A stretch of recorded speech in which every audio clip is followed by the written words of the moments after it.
Dans cette vidéo, on va s'intéresser à l'exercice 23 du chapitre d'échantillonnage. Bien que cet exercice soit présent dans le chapitre d'échantillonnage, il ne contient pas du tout d'échantillons.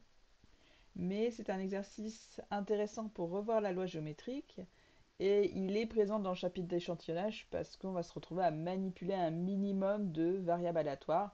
Donc bien que ce ne soit pas un minimum de variables aléatoires d'un échantillon, du coup que ce ne soit pas un minimum empirique, on va travailler avec de la même façon. Alors, le contexte, on s'intéresse à deux étudiantes, Alexia et Anne, qui ont une certaine probabilité d'avoir un gros retard. Un gros retard pour moi, c'est un retard de plus d'un quart d'heure. Et c'est aussi un gros retard pour l'université, parce que là, on est dans une université un peu sévère, c'est-à-dire que dès qu'un étudiant a un retard supérieur à 15 minutes, une seule fois, il se retrouve interdit de cours. Donc pour nos deux étudiantes, on a d'un côté Alexia. On a d'un côté Alexia. Elle, sa probabilité d'avoir plus d'un quart d'heure de retard, c'est 0,02 à chaque jour, on va dire. Parce que c'est le matin, après, elles sont une fois sur place, ça va.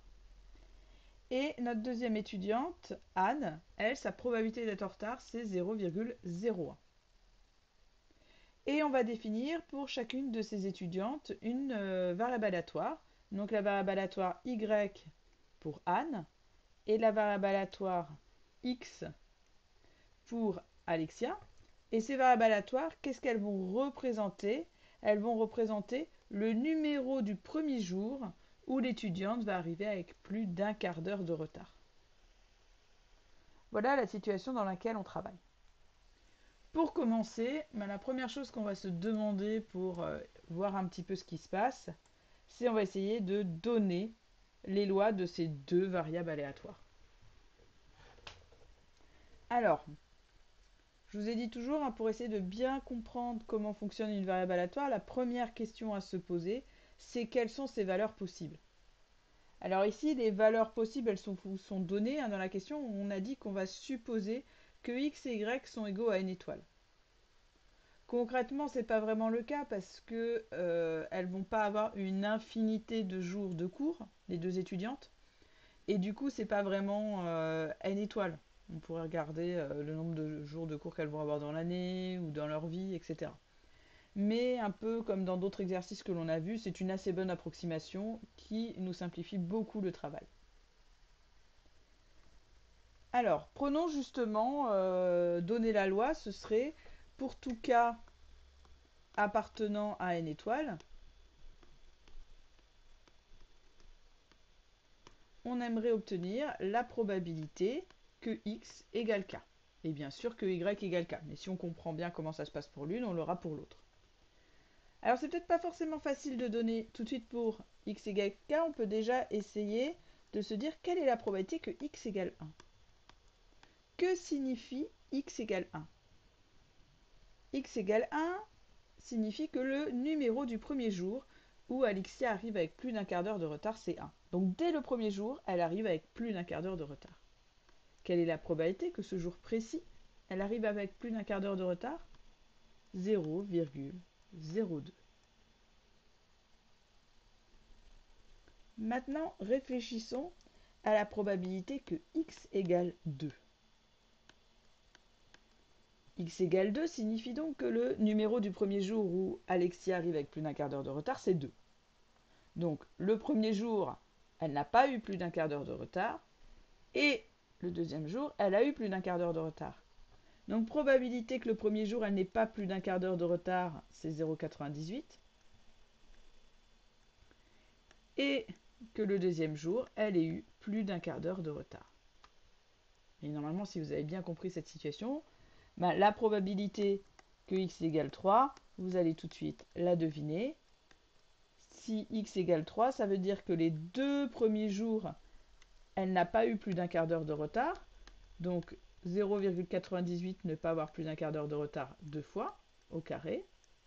Et le troisième jour, par contre, elle a eu plus d'un quart d'heure de retard. On est prêt pour exprimer la loi en toute généralité.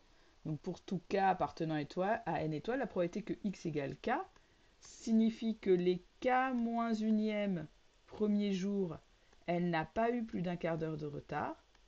Et le k-ième jour, elle a eu plus d'un quart d'heure de retard. Et bien sûr, ça va se passer exactement pareil pour Y. Pareil, pour tout K appartenant à une étoile, la probabilité que Y égale K, c'est-à-dire que Anne, le premier jour pour lequel elle a plus d'un quart d'heure de retard, c'est le Kème, bah ça signifie que les K-1e premiers jours, elle n'a pas été en retard, et elle a été en retard le Kème jour. Ça, c'est exactement ce qu'on appelle des lois géométriques. Donc X suit la loi géométrique que l'on note avec un G majuscule attaché de paramètre 0,02. Le paramètre, c'est la probabilité de succès, au sens de ce qu'on regarde ici. Parce qu'on va répéter une expérience, Alexia ou Anne va en cours, jusqu'au succès. Bon, ici, le succès, c'est un peu un échec, hein, parce que c'est interdit de cours. Mais bon, il faut s'extraire un petit peu de ce vocabulaire. Donc là, la loi géométrique, c'est une loi qui correspond au nombre de répétitions d'une expérience avant d'atteindre le premier succès. Donc ici, on est bien dans le cas où X une loi géométrique de paramètre 2 et Y va suivre une loi géométrique de paramètre 0,01.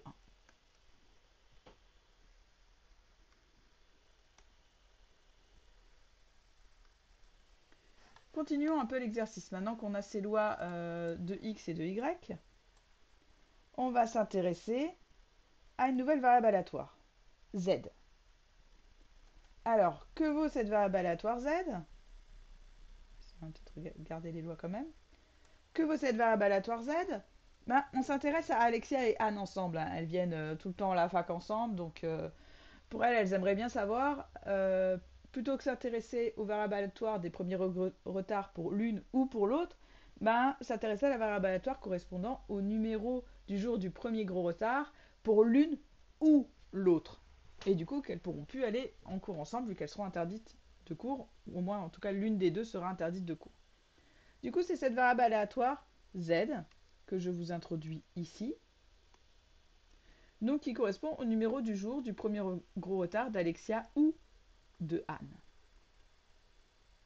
Et la première question que je vous pose à ce propos, c'est d'exprimer la probabilité que Z soit plus grand que N. Il va bien falloir comprendre le lien entre Z, X et Y. Alors, je voulais un petit peu glisser quand je vous ai présenté l'exercice en début de vidéo, puis de toute façon, si vous avez regardé la correction, vous savez où on va aussi.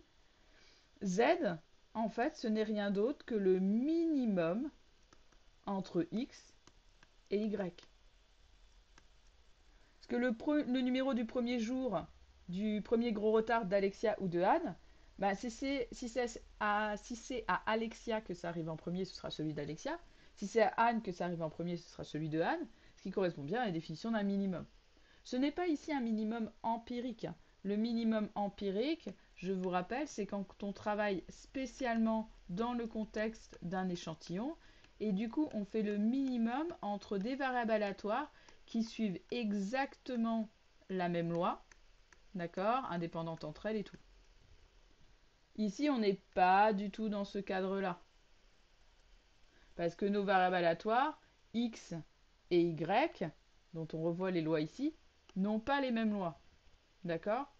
En plus, du coup, pour bien vous montrer, je ne les ai pas appelés x1 et x2. Hein. J'essaye pas de vous embrouiller. Je leur ai bien mis de noms distincts. Donc on n'est pas dans le cadre d'un échantillon. Donc on n'utilise pas la notation de minimum empirique. Par contre, c'est un minimum de deux variables aléatoires et on travaille avec comme on travaille avec un minimum.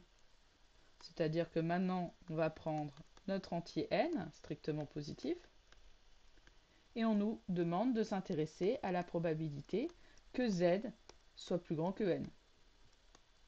C'est-à-dire la probabilité que le minimum entre x et y soit plus grand que n. Alors là, on est quand même content parce que l'inégalité, elle est dans le bon sens pour bien réfléchir. La probabilité que le minimum soit plus grand que n, ça veut dire que chacune des deux variables aléatoires doit être plus grande que n. Donc c'est la probabilité que x soit plus grand que n et que y soit plus grande que n. Alors je ne sais plus exactement où c'est, mais j'ai dû vous glisser quelque part dans l'énoncé. Voilà, que c'était de façon indépendante. Donc elles n'arrivent peut-être pas ensemble en cours. Elles sont côte à côte en cours, actuellement avec 1 mètre de distance ou un siège vide entre elles, mais elles n'arrivent pas ensemble. Du coup, on a indépendance entre ces possibles retards, ce qui veut dire que cette probabilité, ça va être en fait le produit entre la probabilité que x soit plus grand que n et que y soit plus grand que n. Alors, on a bien exprimé la probabilité demandée en des choses sur nos variables aléatoires x et y, mais on ne sait pas forcément comment... Enfin, on ne les connaît pas, cette probabilité. Nous, ce qu'on a fait à la question précédente, c'est la probabilité d'être égal à n, pas la probabilité d'être plus grand que n. Mais en fait, c'est assez simple à comprendre, ces probabilités-là. On va revenir au sens. Qu'est-ce que ça signifie que x soit plus grand que n? X plus grand que n, ça veut dire que le numéro du jour du premier gros retard de Alexia, il est plus grand que n. Donc ça signifie quoi? Que les n premiers jours, Alexia n'a pas eu de gros retard. Après, peut-être qu'elle a eu un gros retard le n plus unième, le n plus deuxième, jamais, je sais pas. Mais en tout cas, ça signifie exactement que les n premiers jours, il n'y a pas eu de gros retard. La probabilité qu'elle ne fasse pas un gros retard, c'est 0,98 et tout ça n fois. 0,98 à la puissance n. Et pareil pour Anne. Y plus grand que n, ça signifie que les n premiers jours, elle n'a pas eu de gros retard. Tout ça peut bien sûr se réécrire 0,98 fois 0,99 à la puissance n. Et on peut faire le produit aussi pour obtenir 0,9702 à la puissance n.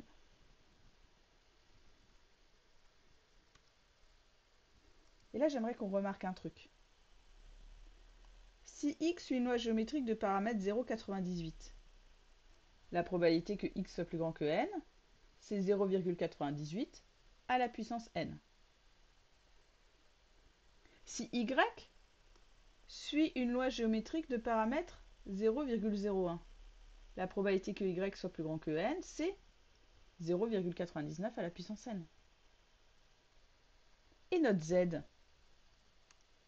on a obtenu que la probabilité que z soit plus grand que n, c'était 0,9702 à la puissance n.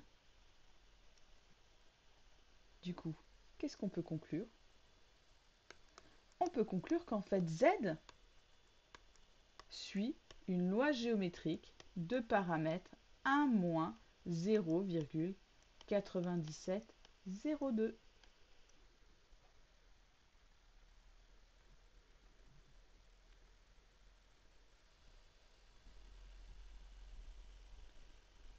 De la même façon que la fonction de répartition définit entièrement une loi, si ce qu'on a, c'est pas la fonction de répartition, mais son complémentaire, être plus grand plutôt qu'être plus petit, et qu'on reconnaît une forme, bah ça nous donne également la loi.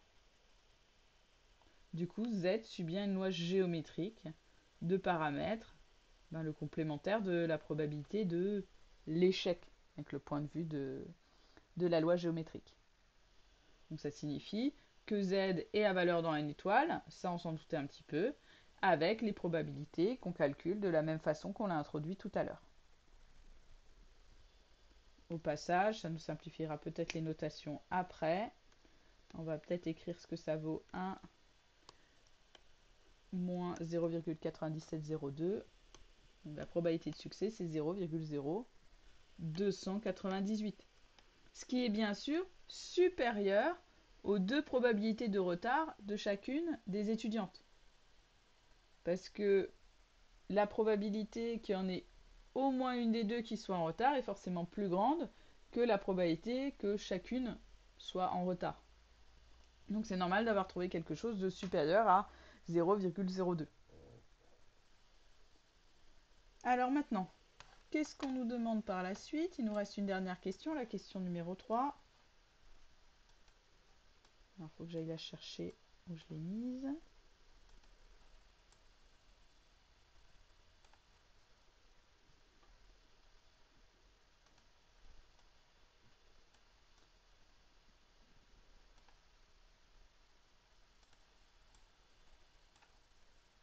On y est presque.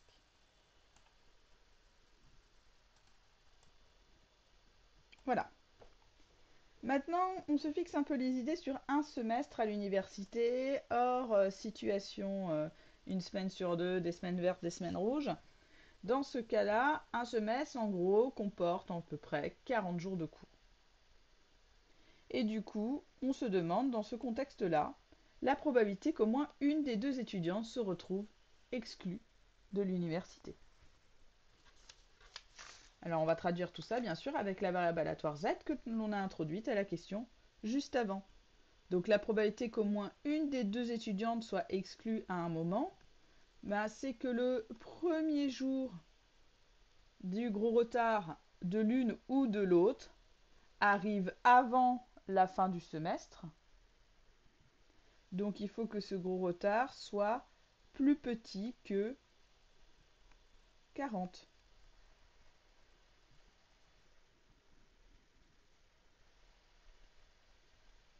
Pour retomber sur le travail que l'on a fait précédemment, on peut passer au complémentaire. C'est 1 moins la probabilité que z soit strictement plus grand que 40. Et ça, c'est la probabilité justement qu'on a exprimée précédemment. Donc on a 1 moins 0,9702 à la puissance 40. Petite application numérique et on tombe sur environ 0,702. Il y a donc environ 70% de chances qu'au moins une des deux étudiantes soit exclue.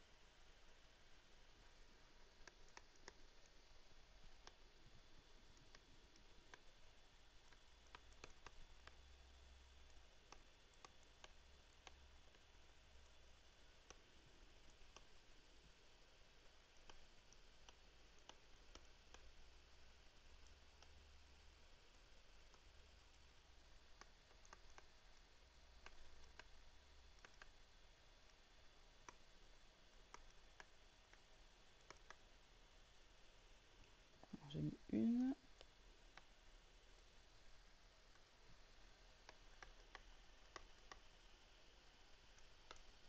Voilà. Alors là, c'était les deux ensemble, mais on pourrait, juste par comparaison, alors on a fait le plus gros, exprimer clairement les lois, comprendre comment ça s'articule, comme toujours, c'est le plus gros du travail. Éventuellement traduire l'énoncé, là c'est un peu plus simple.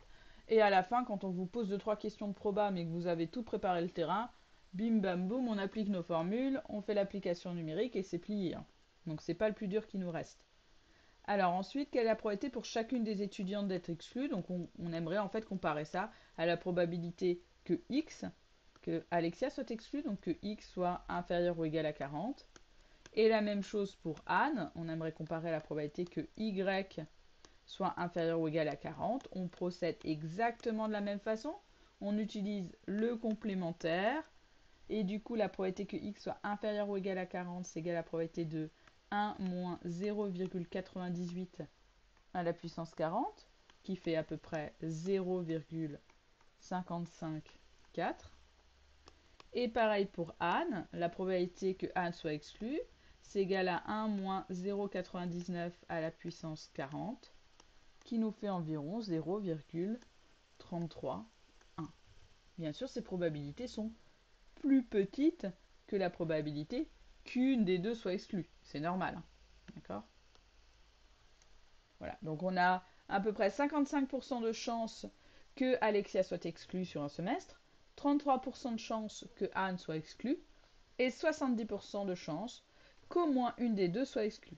Bien sûr, 70, ce n'est pas la somme des deux, parce que peut se retrouver des situations où les deux sont exclus.